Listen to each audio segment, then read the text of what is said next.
I've told my people they should come out en mass and kill them with all the votes they have. Period. And anyone that will not allow them, the military, the police, they are all there.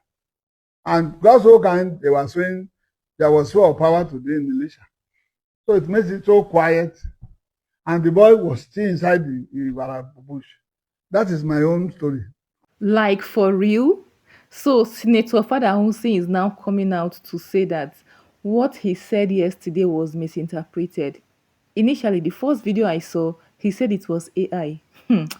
Guys, at this point, in fact, this country is in a deep mess in the hands of APC because it's so obvious that there is nothing good that can come out from this party called APC. From the top to the bottom, they are so demonic and evil. When I say evil, I mean they are so evil.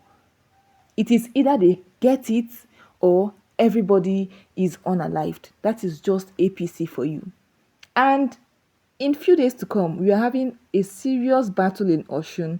And my question is, how is Adeleke going to succeed from the hands of these evil ones? Meanwhile, the love for Adeleke is really on another level. When I tell you it's on another level, from the support we are seeing, if this election is not rigged, honestly, Adeleke is going to win. I came across this video on Instagram from Dele Momodu Ovation, and it says you can't buy this kind of true love and loyalty with money. You can only earn it through your doings and antecedents.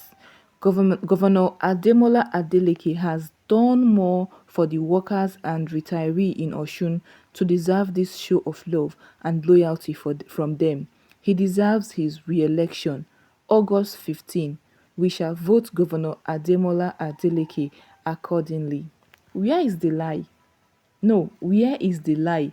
Can you see the level of support? Look at the massive number of people that came out to campaign for Governor Ademola Adeleke. It simply shows that this man really did his assignment and he deserves a second chance. Or what do you think? Let me know your thoughts in the comments. Let me allow you watch these videos and other videos related to Oshun forthcoming election.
Kùránì bí èèyàn bá ṣe dáadáa sí ọ bí o bá fi kúkú ṣáájú ó ní burúkú kò ní tó ilé ẹni ẹgbẹ́ ìgbẹ́kùn.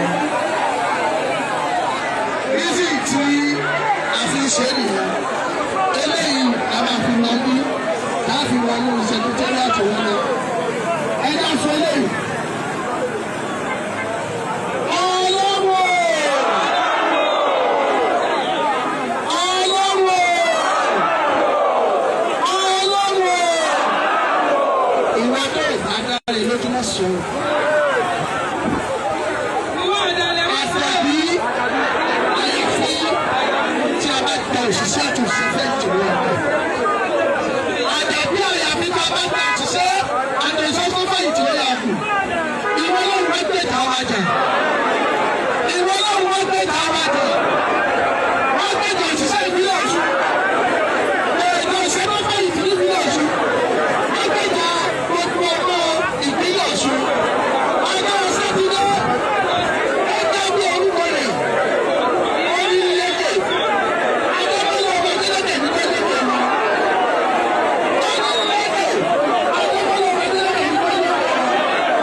Èmi lọ́mọ tí wọ́n fún wáyé, èmi lọ́mọ tó ní kó kú sínú ìyá ìrọ̀tọ́ tí bọ́ọ̀lù àti ìyá ìgbà lọ ṣùgbọ́n tó tí lọ́jà ń bá wà.